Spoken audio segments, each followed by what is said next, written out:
tous et bienvenue dans Chez vous. Nous sommes toujours à Nort-sur-Erdre et aujourd'hui on vous emmène découvrir le verger de la Garenne. C'est un lieu qui est très intéressant puisque c'est un verger de sauvegarde.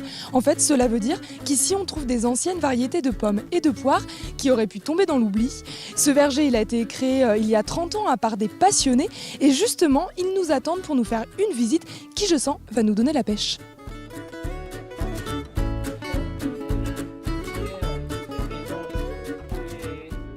Bonjour Michel. Bonjour Claire. Nous sommes au verger de la Garenne, c'est un verger de sauvegarde. Ce lieu, il a été créé il y a plus de 20 ans et donc on y trouve plusieurs variétés, une centaine, 170 variétés de pommes et à peu près 70 de poires, je crois. Oui, plus de 230 variétés de pommes et 70 de poires. Voilà. Oui. Alors pourquoi avoir décidé de créer ce lieu ?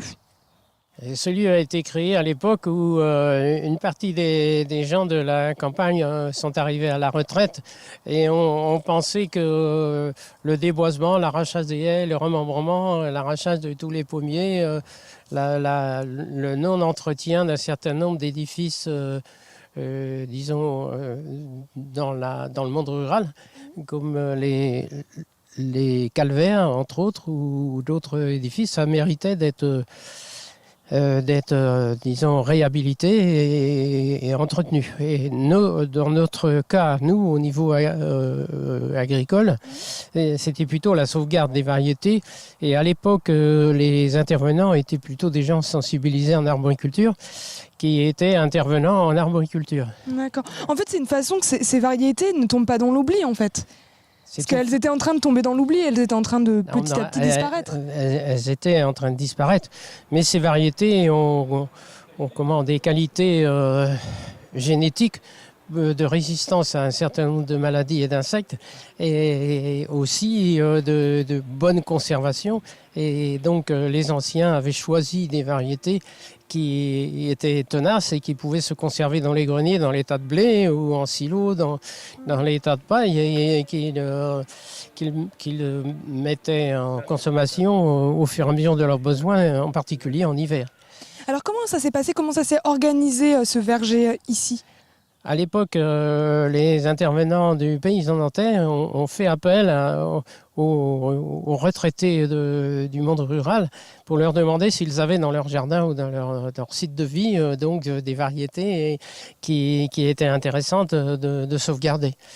Et c'est comme ça. Et donc sont apparues des variétés comme Transparente de Croncel, qui est une variété plutôt dans les années 1950, mais c'est une variété très précoce, très productive, très jolie, qui fait des très bonnes compotes.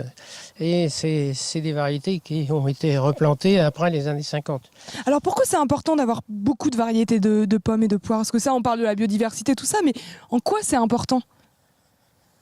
Pour la biodiversité et pour tout ça ? Eh bien, ce qui est important, c'est qu'on est tous différents les uns des autres. Et quand on regarde ces variétés de pommes et de poires, on se rend compte que chaque variété a des qualités particulières, parfois et souvent même assez exceptionnelles.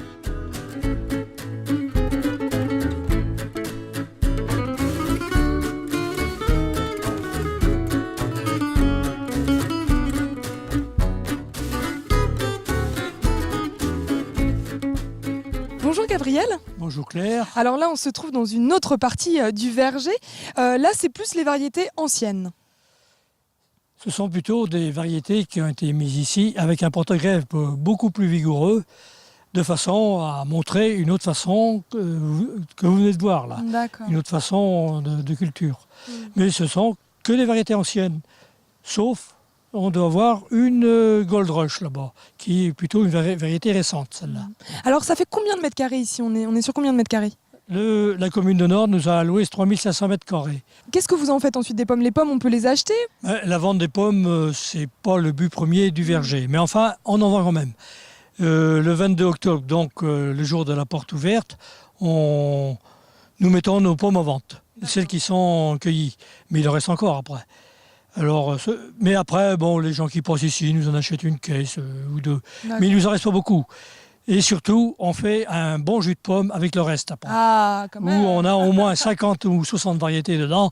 Et là, je vous garantis que c'est un hectare, ça chute pas.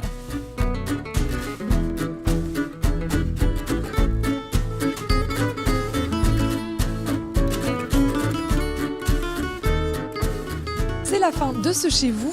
On se retrouve demain pour découvrir l'église Saint-Christophe. D'ici là, portez-vous bien et surtout, ne zappez pas. Allez, santé! Merci pour la visite.